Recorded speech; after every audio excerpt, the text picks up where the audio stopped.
Hello everyone, welcome to my YouTube channel pharma researcher. तो आज है day 40 daily pharma MCQ dose series का, जिसमें हम डेली के 10 एमसीक्यू क्वेश्चन सॉल्व करते हैं with detailed explanation and additional information, जो कि आपके सभी फार्मेसी रिलेटेड एग्जाम्स के लिए इम्पॉर्टेंट होते हैं। तो चलिए स्टार्ट करते हैं आज के पहले क्वेश्चन से। तो पहला क्वेश्चन है, sorbitan esters used as non ionic surfactants are. Sorbitan ester जो कि नॉन आयनिक सर्फेक्टेंट्स होते हैं, उनका नाम क्या रहता है? So these are the spans. Spans को कहा जाता है सॉर्बिटन एस्टर्स। सो इसके अलावा अगर मैं ट्विन्स की बात करूं, सो ट्विन्स जो हैं वो आपके होते हैं polysorbate. These are the polysorbate, या फिर these are the polyoxy. These are the polyoxy ethylene ethylene derivatives of sorbitan esters. ये आपके सॉर्बिटन एस्टर्स के पॉलीऑक्सीइथाइलिन डेरिवेटिव्स होते हैं। ट्विन्स में आपके डिफरेंट फॉर्म्स रहती हैं, जैसे कि आपकी होगी ट्विन 20, 40, 60 एंड 80। इन चारों के नाम देख लेते हैं एक बार। सो ट्विन 20 जो है वो आपका होता है पॉलीऑक्सीइथाइलिन मोनोलोरिएट। क्या रहता है ये? It is polyoxy ethylene. इतना नाम जो है वो इन सभी में सेम रहेगा, पॉलीऑक्सी इथाइलिन। और ट्विन 20 जो है इट इज़ मोनोलोरेट। ट्विन 40 जो है, Tween 40 is mono myristate, monomyristate. जबकि ट्विन 60 जो है it is mono palmitate. And Tween 80 is mono oleate. तो ये डिफरेंट नाम्स हैं, इनके नाम्स के ऊपर जो है वो क्वेश्चन पूछा जाता है। लाइक डायरेक्ट ट्विन 40 के ऊपर पूछ लिया या ट्विन 80 के ऊपर पूछ लिया, तो इस टाइप से इसमें क्वेश्चन बनता है। इसके अलावा दो और नाम हैं जो कि आपके इम्पॉर्टेंट है। एक नाम आता है आपका ब्रिज। तो ब्रिज जो है वो आपका होता है polyoxy ethylene lauryl ether. It is lauryl ether. Then एक नाम आता है आपका मिर्ज। सो मिर्ज क्या होता है? It is पॉलीऑक्सीइथाइलिन मोनोस्टियरेट। मोनोस्टियरेट जो है वो आपका रहता है मिर्ज। मिर्ज एंड ब्रिज, ये दो इंपॉर्टेंट नाम हैं इसमें आपके। तो अभी नेक्स्ट क्वेश्चन देखते हैं। तो नेक्स्ट क्वेश्चन है, मैच द फॉलोइंग। सो इसमें कॉलम 1 में बेसिक न्यूक्लियस दिया गया है एंड कॉलम 2 में हर्बल ड्रग्स दिए गए हैं। तो इसमें किस हर्बल ड्रग में कौन सा बेसिक न्यूक्लियस होता है वो हमें मैच करना है। सो फर्स्ट है इसमें आपका ट्रोपेन। सो ट्रोपेन जो है वो आपका होता है कोकेन में। ठीक है, कोकेन जो कि आपका कोका लीफ से ऑब्टेन होता है, वो आपका उसमें बेसिक न्यूक्लियस ट्रोपेन रहता है। देन बात करें क्यूनोलिन की, तो क्यूनोलिन जो है वो आपका क्यूनिन में प्रेजेंट होता है। ठीक है, जो कि आपका सिनकोना से ऑब्टेन होता है। देन आता है आपका आइसोक्यूनोलिन। आइसोक्यूनोलिन जो है वो आपका एमेटिन में आइसोक्यूनोलिन मोइटी होती है, जो कि आपका इपेकाक से ऑब्टेन होता है। देन आता है आपका इमिडाजोल। इमिडाजोल जो है, इमिडाजोल रिंग जो है वो आपके पिलोकार्पिन में प्रेजेंट होती है एंड ये आपका पिलोकार्पस से ऑब्टेन होता है। देन है आपका प्यूरिन।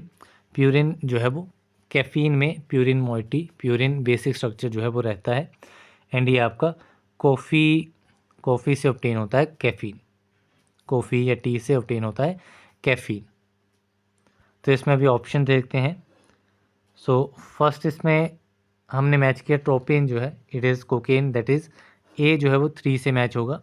दैट मीन्स ऑप्शन 4 जो है वो इसमें कट कर देंगे। देन नेक्स्ट है क्यूनिन। क्यूनिन जो है वो आपका क्यूनोलिन जो है वो आपका क्यूनिन के साथ, मीन्स बी जो है वो 4 के साथ मैच करेगा। So that means option C भी इसमें कैंसिल हो जाएगा। देन थर्ड है आइसोक्यूनोलिन, जो कि आपका रहता है एमेटिन के साथ। दैट मीन्स सी जो है वो 1 के साथ मैच करेगा, तो ए ऑप्शन बी इसमें कट हो जाएगा। And D2 that is imidazole pilocarpine and purine 5। So option B जो है वो इसमें हमारा करेक्ट आंसर रहेगा। सो अभी नेक्स्ट क्वेश्चन देखते हैं। So the question is anti-globulin और Coombs test is for. So anti-globulin या फिर Coombs test किसके लिए रहता है? So ये आपका ब्रूसेलोसिस के लिए रहता है, यानी कि नॉन एग्लूटिनेटिंग एंटीबॉडीज़ की डिटेक्शन के लिए आपका जो टेस्ट रहता है वो रहता है Coombs टेस्ट या फिर एंटी-ग्लोबुलिन टेस्ट। सो अभी इसमें हम डिफरेंट टेस्ट के बारे में बात करते हैं कि कौन सा किस पर्टिकुलर डिजीज़ के लिए कौन से कन्फर्मेटरी टेस्ट रहते हैं। सो इसमें सबसे पहले हम बात करते हैं टाइफॉइड की, क्योंकि ये काफ़ी बार पूछा जाता है, काफ़ी इंपॉर्टेंट है। टाइफॉइड के लिए टेस्ट रहता है आपका बिडाल टेस्ट, ठीक है। टाइफॉइड के लिए बिडाल टेस्ट जो है वो काफ़ी इंपॉर्टेंट है। देन आपका आता है ट्यूबरक्लोसिस। ट्यूबरक्लोसिस के लिए मल्टीपल टेस्ट रहते हैं, जिसमें आपका इम्पॉर्टेंट है ट्यूबरकुलिन टेस्ट। ट्यूबरकुलिन टेस्ट इसमें आ जाता है एंड मेंटॉक्स टेस्ट। ये दो टेस्ट इसमें काफ़ी इंपॉर्टेंट है। इसके अलावा इसमें नियासिन टेस्ट भी रहता है, न्यूट्रल रेड टेस्ट रहता है, neutral red test. Then amidase test. Amidase के अलावा इसमें नाइट्रेट रिडक्शन टेस्ट रहता है। सो ये इसमें डिफरेंट टाइप्स के टेस्ट हैं आपके ट्यूबरक्लोसिस की डिटेक्शन के लिए। देन आता है आपका एड्स के लिए आइडेंटिफिकेशन टेस्ट। सो एड्स के लिए कौन सा टेस्ट रहता है? एड्स के लिए एलिसा टेस्ट जो है वो रहता है। सो एलिसा इसमें काफ़ी इंपॉर्टेंट है। इसके अलावा इसमें वेस्टर्न ब्लॉट टेस्ट भी आपका एड्स के लिए रहता है। इसके अलावा इसमें आपका कार्पस टेस्ट रहता है, carpus test. Then Fujirebio test, Fujirebio agglutination test. इसके अलावा एड्स के लिए ही आपका रिवर्स इम्यूनोब्लॉट एस्से भी रहता है। कौन सा? रिवर्स इम्यूनोब्लॉट एस्से, ये भी आपका किसके लिए रहता है? एड्स की आइडेंटिफिकेशन के लिए। इसके अलावा अगर मैं बात करूं लेप्रोसी की, सो लेप्रोसी के लिए लेप्रामिन टेस्ट रहता है। लेप्रामिन टेस्ट जो है वो आपका लेप्रोसी की आइडेंटिफिकेशन के लिए रहता है। देन आता है आपका डिप्थेरिया डिजीज़ के लिए। सो डिप्थेरिया के लिए आइडेंटिफिकेशन टेस्ट कौन सा रहता है? तो ये आपका रहता है शिक टेस्ट। डिप्थेरिया के लिए शिक टेस्ट, या फिर एक टेस्ट इसमें होता है एलेक टेस्ट। एलेक टेस्ट जो है वो भी आपका डिप्थेरिया के लिए रहता है। देन आता है आपका एक स्कारलेट फीवर। स्कारलेट फीवर के लिए आइडेंटिफिकेशन टेस्ट रहता है डिक टेस्ट। स्कारलेट फीवर के लिए डिक टेस्ट। देन एक डिजीज़ आपका आता है हेमोफिलस। हेमोफिलस के लिए डुक्रे टेस्ट रहता है। डुक्रे टेस्ट जो है वो आपका हेमोफिलस के लिए रहता है। देन आता है आपका र्यूमेटॉइड अर्थराइटिस, जिसके लिए आपका टेस्ट जो है वो रहता है रोज़ वाटर टेस्ट। तो ये कुछ इंपॉर्टेंट टेस्ट हैं एंड उनके आइडेंटिफिकेशन टेस्ट जो कि आपके एग्जामिनेशन पॉइंट ऑफ व्यू से काफ़ी इंपॉर्टेंट रहते हैं। हर बार इन्हीं टेस्ट में से किसी ना किसी एक के ऊपर क्वेश्चन जो है वो देखने को मिल जाता है। सो अभी नेक्स्ट क्वेश्चन पे चलते हैं। So the question is depilatories are substances which. तो डेपिलेटरी सब्सटेंसेस क्या रहते हैं? सो डेपिलेटरी प्रिपरेशंस जो हैं वो आपकी हेयर रिमूवल के लिए यूज़ की जाती हैं विदाउट रिमूविंग स्किन। स्किन को बिना रिमूव किए हेयर्स को रिमूव करना बॉडी से, वो आपकी डेपिलेटरी प्रिपरेशन से किया जा सकता है। अब डेपिलेटरी प्रिपरेशन में जो इम्पॉर्टेंट क्वेश्चन बनता है वो इसमें इंग्रेडिएंट्स के ऊपर बनता है। सो इसमें जो आपका मोस्ट कॉमन एक्टिव इंग्रेडिएंट है, अगर मोस्ट कॉमन एक्टिव इंग्रेडिएंट की बात करें तो एक्टिव इंग्रेडिएंट इसमें रहता है कैल्शियम थायोग्लाइकोलेट। कैल्शियम थायोग्लाइकोलेट। कैल्शियम थायोग्लाइकोलेट क्या करता है? ये आपका जो हेयर्स में केराटिन रहता है, केराटिन में डाइसल्फाइड बॉन्ड्स को ब्रेक करता है, जिसकी वजह से हेयर जो है वो वीक हो जाता है एंड ईजिली जो है वो हेयर फॉलिकल से रिमूव हो जाता है। सो इसमें आपको नाम याद रखना है कैल्शियम थायोग्लाइकोलेट, जो कि आपका मेन एक्टिव इंग्रेडिएंट रहता है डेपिलेटरी प्रिपरेशंस में। इसके अलावा इसमें ह्यूमेक्टेंट का यूज़ भी किया जाता है। बाकी मोस्टली ह्यूमेक्टेंट जो है वो आपके टूथ डेंटल प्रिपरेशंस में यूज़ होते हैं, लेकिन इसमें आपका ग्लिसरॉल एंड सॉर्बिटोल भी यूज़ किया जाता है। इसके अलावा इसमें थिकनिंग एजेंट का यूज़ किया जाता है। थिकनिंग एजेंट जो कि आपका रहता है मिथाइल सेलुलोज। कौन सा रहता है? Methyl cellulose. तो ये कुछ इंपॉर्टेंट इंग्रेडिएंट्स हैं, इन्हीं के ऊपर मोस्टली डेपिलेटरी प्रिपरेशन से आपको क्वेश्चन देखने को मिलेगा। अभी चलते हैं नेक्स्ट क्वेश्चन पे। So the question is an unequal distribution of color on the surface of the tablet is called. So अगर टेबलेट सरफेस पे अनइक्वल डिस्ट्रीब्यूशन है कलर की, so ये डिफेक्ट रहता है टैबलेट का, जिसे कहा जाता है मोटलिंग डिफेक्ट। तो इसमें आपका ऑप्शन डी जो है वो करेक्ट आंसर है। इसके अलावा क्रैकिंग, चिपिंग, पिकिंग, ये भी आपके टैबलेट डिफेक्ट्स हैं। इनके बारे में बात कर लेते हैं। सबसे पहले बात करते हैं क्रैकिंग के बारे में। तो क्रैकिंग जो है वो आपका जो टैबलेट का सेंट्रल सरफेस होता है, अपर एंड लोअर फेस का, ठीक है। यहाँ पे टैबलेट है, टैबलेट का जो यहाँ पे सेंटर वाला फेस रहेगा, यहाँ पे स्मॉल एंड फाइन क्रैक्स जो हैं वो ऑब्जर्व होते हैं, जो कि आपके रहते हैं क्रैकिंग डिफेक्ट। इसके अलावा अगर मैं बात करूँ चिपिंग की, तो चिपिंग में क्या होता है कि जो टैबलेट के एजेस रहते हैं, ठीक है, टैबलेट का जो एजेस पार्ट रहता है, यहाँ से टैबलेट जो है वो ब्रेक हो जाती है। सो ये आपका रहता है चिपिंग डिफेक्ट। इसके अलावा अगर मैं पिकिंग डिफेक्ट की बात करूँ, तो पिकिंग डिफेक्ट मीन्स कि जो आपका टैबलेट है, टैबलेट का जो मटेरियल है, उसका स्मॉल मटेरियल जो है वो टैबलेट पंच के साथ जो है वो पिक हो जाता है। जब उसे टैबलेट पंच की जाती है तो उसके साथ में डाई या फिर बॉल के साथ आपका स्मॉल मटेरियल जो है वो भी साथ में पिकअप हो जाता है एंड रिमूव हो जाता है टैबलेट से। तो ये आपका रहता है पिकिंग डिफेक्ट। तो ये कुछ डिफेक्ट्स थे। सो अभी हम नेक्स्ट क्वेश्चन देखते हैं। So the question is NDA stands for. So NDA की फुल फॉर्म क्या होती है? सो एनडीए आपकी होती है न्यू ड्रग एप्लीकेशन। जब भी कोई न्यू ड्रग मार्केट में लॉन्च करना होता है तो उसके लिए न्यू ड्रग एप्लीकेशन जो है वो रिक्वायर्ड रहती है। So this is the NDA new drug application. इसके अलावा अदर एब्रीवेशंस हम देख लेते हैं जहाँ से क्वेश्चन पूछा जाता है। तो इसमें एक ए एन डी ए के ऊपर क्वेश्चन पूछा जाता है। ए एन डी ए की फुल फॉर्म होती है abbreviated new drug application. Then इसके अलावा एक फुल फॉर्म पूछी जाती है जीएमपी के ऊपर। GMP is good manufacturing practices. इसके अलावा एक फुल फॉर्म पूछी जाती है सीजीएमपी के ऊपर। तो सीजीएमपी क्या होता है? So it is current good manufacturing practices. इसके अलावा एक इम्पॉर्टेंट इसमें आती है आईसीएच गाइडलाइंस भी इसमें काफ़ी इंपॉर्टेंट है। सो आईसीएच की फुल फॉर्म क्या होती है?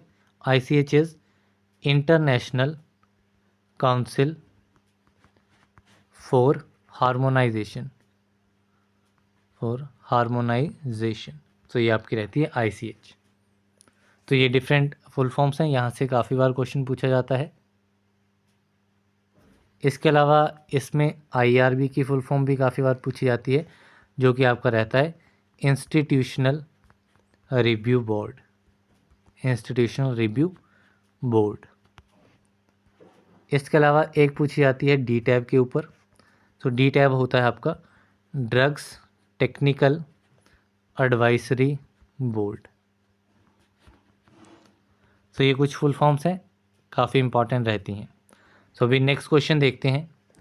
सो the question is approximate particle size of micro capsule using solvent evaporation is. So solvent evaporation के साथ में अप्रॉक्सीमेट पार्टिकल साइज जो है वो कितना अचीव होता है? सो इसमें आपका पार्टिकल साइज रहेगा 5 से लेकर के 5000 माइक्रोमीटर तक। तो इसमें आपका ऑप्शन ए जो है वो करेक्ट आंसर है। तो इसमें आपके डिफरेंट माइक्रो एनकैप्सुलेशन प्रोसेसेस रहते हैं। माइक्रो एनकैप्सुलेशन प्रोसेसेस डिफरेंट रहते हैं, जो कि आपके डिफरेंट कोर मटेरियल जिसमें एप्लीकेबल होता है एंड डिफरेंट पार्टिकल साइज उसमें रहता है। तो इसमें सभी माइक्रो एनकैप्सुलेशन प्रोसेसेस को देखते हैं। सबसे पहले आता है आपका एयर सस्पेंशन। एयर सस्पेंशन जो है, इसमें आपका एप्लीकेबल कोर मटेरियल रहता है सॉलिड्स, एंड इसमें आपका अप्रॉक्सीमेट पार्टिकल साइज कितना रहता है, तो ये आपका रहता है 35 से लेकर के 5000 तक। ठीक है, 35 से लेकर 5000 माइक्रोमीटर तक। इसके बाद में अगर मैं बात करूं तो एक इसमें प्रोसेस रहता है conservation process, conservation phase separation process. इसमें आपका एप्लीकेबल कोर मटेरियल सॉलिड भी हो सकता है एंड लिक्विड भी हो सकता है। इसमें आपका पार्टिकल साइज रहता है 2 से लेकर के 5000 माइक्रोन तक। देन इसके नेक्स्ट प्रोसेस आता है multi orifice, multi orifice centrifugation. So multi orifice centrifugation, इसमें भी आपका applicable core material solid and liquid दोनों रहते हैं, एंड इसमें आपका पार्टिकल साइज रहता है 1 से लेकर के 5000 माइक्रोन तक, जैसे 5000। देन आता है आपका पेन कोटिंग। पेन कोटिंग जो है, इसमें आपका एप्लीकेबल कोर मटेरियल सिर्फ सॉलिड रहता है, एंड इसमें आपका अप्रॉक्सीमेट पार्टिकल साइज जो है वो 600 से लेकर के 5000 तक रहता है। देन आता है आपका spray drying, spray drying and spray congealing. Spray drying and spray congealing में आपका कोर मटेरियल सॉलिड भी हो सकता है, लिक्विड भी हो सकता है, एंड इसमें आपका अप्रॉक्सीमेट पार्टिकल साइज जो है वो रहता है 600 माइक्रोन्स। तो ये कुछ आपके माइक्रो एनकैप्सुलेशन प्रोसेस हैं जिसके साइज रेंज के ऊपर काफ़ी बार जो है वो क्वेश्चन पूछा जाता है। तो अभी चलते हैं नेक्स्ट क्वेश्चन पे। So the question is blood bank comes under the schedule. तो ब्लड बैंक जो है वो किस शेड्यूल के अंडर आता है? So blood bank comes under schedule F. सो इसमें आपका ऑप्शन सी इज़ करेक्ट। इसके अलावा अदर शेड्यूल्स के बारे में बात करें, जैसे आपका हो गया शेड्यूल बी। तो शेड्यूल बी में आपकी फ़ीस के बारे में आ जाता है। ठीक है, जो भी ड्रग्स या कॉस्मेटिक्स की एनालिसिस होती है, ड्रग्स एंड कॉस्मेटिक्स की एनालिसिस के लिए जो भी फीस पे करनी होती है सेंट्रल ड्रग लेबोरेटरी को, सेंट्रल ड्रग लेबोरेटरीज़ को जो भी फ़ीस, या कोई भी अदर गवर्नमेंट लेबोरेटरीज़ है उनको जो भी फ़ीस पे करनी है वो आपकी आ जाती है किसमें? शेड्यूल बी के अंडर। देन आता है आपका शेड्यूल डी। तो शेड्यूल डी में आपकी एग्जेम्पशंस आ जाती हैं। एग्जेम्पशंस आती हैं जो कि ग्रांट की जाती हैं to drugs and importers of drugs from complying with the requirement of import of drugs। ठीक है, एंड इसके साथ में जो भी कंडीशंस रहती हैं वो किस में आती हैं? आपकी शेड्यूल डी में। देन आता है आपका शेड्यूल एफ। तो शेड्यूल एफ में आपकी मैन्युफैक्चरिंग के बारे में आ जाता है। Manufacturing, testing and labelling. ठीक है, manufacturing, testing and labelling of biological products for human use. जो भी ह्यूमन यूज़ के लिए आपके बायोलॉजिकल प्रोडक्ट्स हैं उनकी मैन्युफैक्चरिंग, लेबलिंग, टेस्टिंग जो है वो आपकी किस में आती है? शेड्यूल एफ में। जैसे कि इसमें आपका सीराज हो गए या फिर वैक्सीन्स हो गई।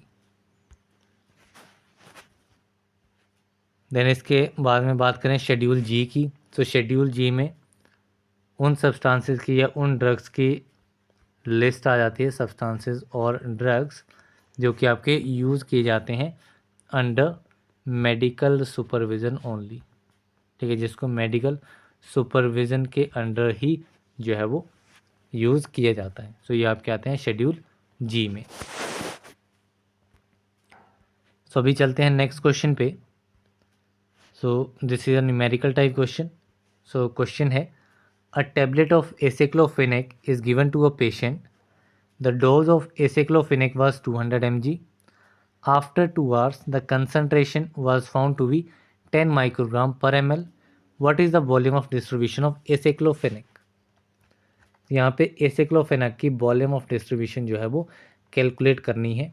अब इसमें हमें क्या क्या चीज़ दी हुई है, तो इसमें हमें डोज दी गई है, ठीक है, डोज इज़ गिवन जो कि है आपकी 200 mg आफ्टर 2 hours, 2 hours के बाद में पूछा गया है कि 2 hours के बाद में जो है वो कितनी कंसंट्रेशन जो है वो पाई जाएगी 10 माइक्रोग्राम पर ml में, ठीक है। सो 2 hours के बाद में जो कंसंट्रेशन पाई गई है वो है 10 माइक्रोग्राम पर ml, ठीक है। सो यहाँ पे ये आ गई हमारी पास कंसंट्रेशन। सो इसमें हमें फाइंड आउट क्या करना है, volume of distribution find out करना है। तो इसका सिंपल फार्मूला अप्लाई होगा, volume of distribution is equal to dose divided by concentration. Dose हमारे पास कितनी है 200 mg, देन कंसंट्रेशन हमारे पास कितनी है, कंसंट्रेशन है 10 माइक्रोग्राम पर ml। सिंपल कैलकुलेशन है, इट विल बिकम 20 लीटर्स, ठीक है। सो इसमें आपका ऑप्शन बी जो है वो करेक्ट आंसर रहेगा। देन नेक्स्ट क्वेश्चन है, SN2 रिएक्शन फास्ट विद, तो SN2 रिएक्शन जो है वो किसके साथ फास्ट होगा, तो SN2 रिएक्शन जो है वो प्राइमरी अल्काइल हैलाइड्स के साथ फास्ट रहेगा। तो इसमें आपका ऑप्शन ए जो है वो करेक्ट आंसर रहेगा। अब बात करते हैं SN2 की। SN2 के नाम के ऊपर भी क्वेश्चन बनता है। तो SN2 में S जो है, S is substitution, S is substitution, N जो है, N is nucleophilic, N is nucleophilic, and 2 का मीनिंग होता है by molecular, by molecular. So SN2 reaction is substitution nucleophilic by molecular reaction. And SN2 reaction जो है वो आपका first order kinetics follow करता है, it follows first order kinetics. इसमें आपका रिएक्टिविटी ऑर्डर कैसा रहता है, रिएक्टिविटी ऑर्डर इसके ऊपर क्वेश्चन पूछा जाता है जो कि यहाँ पे पूछा गया है। तो रिएक्टिविटी ऑर्डर में सबसे ज़्यादा हाईली रिएक्टिव जो है वो आपका रहेगा प्राइमरी, देन आता है आपके सेकेंडरी, देन आता है टर्शरी अल्काइल हैलाइड्स। तो इसका रिएक्टिविटी ऑर्डर रहता है। अब इसमें SN1 के ऊपर भी क्वेश्चन पूछा जाता है। तो SN1 में जो भी मैंने यहाँ पे आपको बताया उसका ठीक ऑपोजिट रहता है। लाइक SN1 में S जो है वो आपका सब्सटीट्यूशन ही रहेगा, N न्यूक्लियोफिलिक रहेगा, 1 जो है 1 आपका यूनिमॉलिकुलर हो जाएगा। देन रिएक्टिविटी ऑर्डर में SN1 में आपका 3 डिग्री में सबसे हाईएस्ट रहेगी, देन 2 डिग्री में, देन 1 डिग्री अल्काइल हैलाइड्स में। तो ये एक बेसिक सी चीज़ इसमें रहती है। तो यहाँ पे आज के 10 क्वेश्चंस हमारे कंप्लीट होते हैं। तो that's all for this video, thank you very much.